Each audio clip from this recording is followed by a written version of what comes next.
Satish, Sharma to prepare a little resolution, and just want to see if that's something that we all agree with here, and that we can put this together with a list of all the participants who were here this evening and forward that to the Minister of Health. Thank you. My name is Satish Sharma. I'm with the Vidya Academy.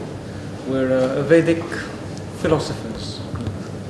And before I get to the resolution, there are a couple of aspects which I think haven't really been raised.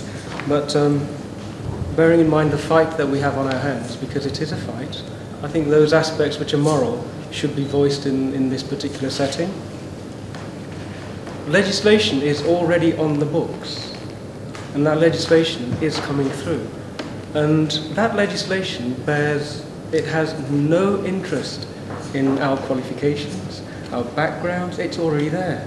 And there is something immoral in being judged inadequate or guilty prior to investigation.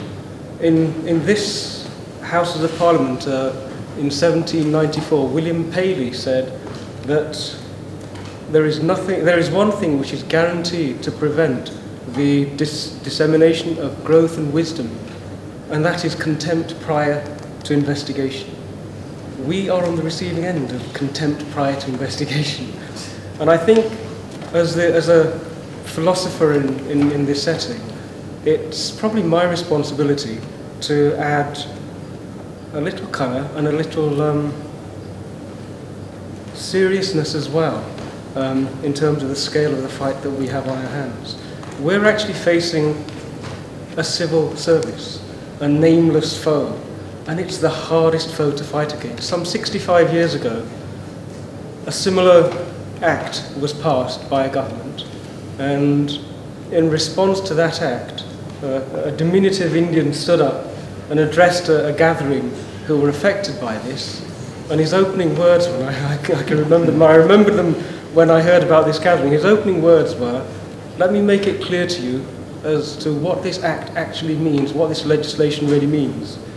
The impact of this legislation means that all of your wives and your married daughters are whores and prostitutes, that all of your sons are illegitimate."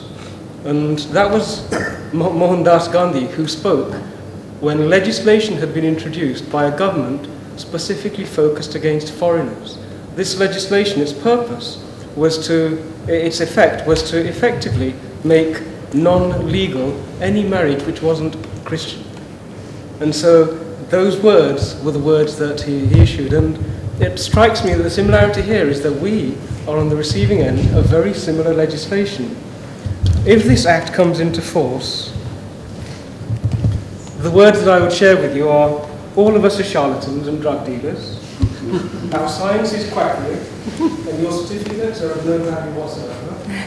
And all of your years of practical experience and all the evidence that you gathered means nothing whatsoever. This is what we're actually facing. Confucius said that a man has to sit with a mouth open for a long time before roast duck will fly into it. And although the comments of David are very positive and supportive, I think we probably need to look at perhaps being a bit more imaginative. We need to have one group who we decide, and let's actually put forward some more perhaps outrageous suggestions. Let's find out who these MPs are who are going to be voting on this legislation. Let's publicise their decisions in the past. Let's find some way of exerting public pressure specifically and directly on them. We have so many avenues to express this. We have so many very, very intelligent and very technically competent people who could publicise this. The technology will serve us, but I think it's up to us to find enough people who are willing to commit and to establish one focal point which can coordinate all of our efforts. Divided, we're not going to face Europe. 100,000 pieces of legislation have come from Europe in the last 10 years. Tony Blair stood in this House a few years ago and said, we need to support and we need to have greater relations with the pharmaceutical industry. $28 billion was spent by the pharmaceutical industry in marketing drugs in the UK. We really have a fight on our hands. But being nice, holistic people, we always tend to look at our own houses first.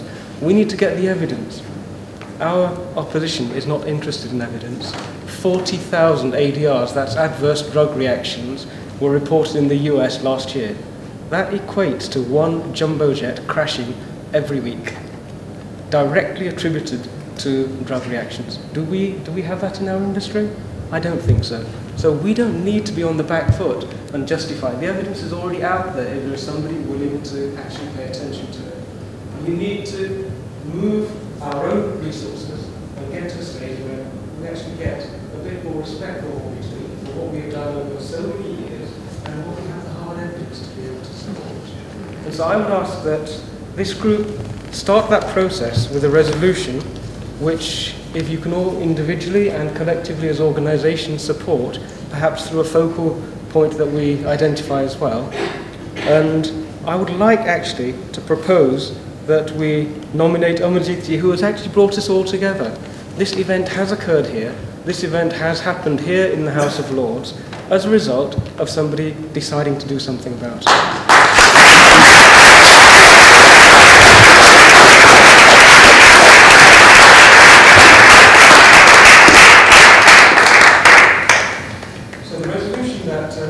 Submit to the gathering is on a moral level as well. There is an element of human rights here, and I feel human rights need to be brought to the forefront of this whole fight.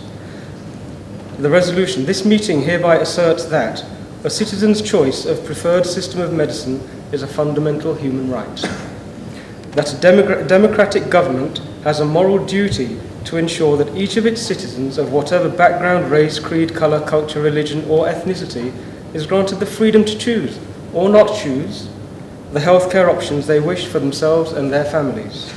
That the government should not, through its power to enact legislation, deny its citizens access to the medicines and medical practitioners of their choice, nor by denying them their freedom of choice, force them to accept treatments that do not accord with their personal beliefs and culture. We therefore call on Her Majesty's Government to abide by its expressed commitment to introduce a statutory register for acupuncturists, herbalists and practitioners of other traditional medicine systems in the UK, and to do this without further delay in order to protect the access of patients and practitioners from all traditions to all of their traditional medicines and remedies after the full implementation of the Medicines, Traditional Herbal Medicinal Products for Human Use Regulations 2005 in April 2011. And I would submit this to the meeting and ask that we support it with a show of hands. So would all of those in favour please express?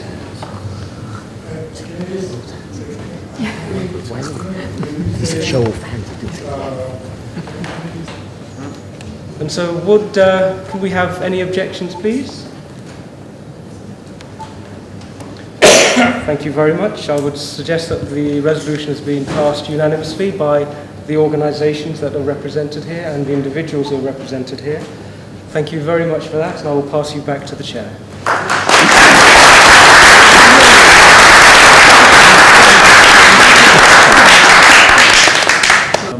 With this resolution, the idea is that it'll be delivered to every member of Parliament in the country as well as every peer in the country. And then we see, where the universe, which direction it takes us. And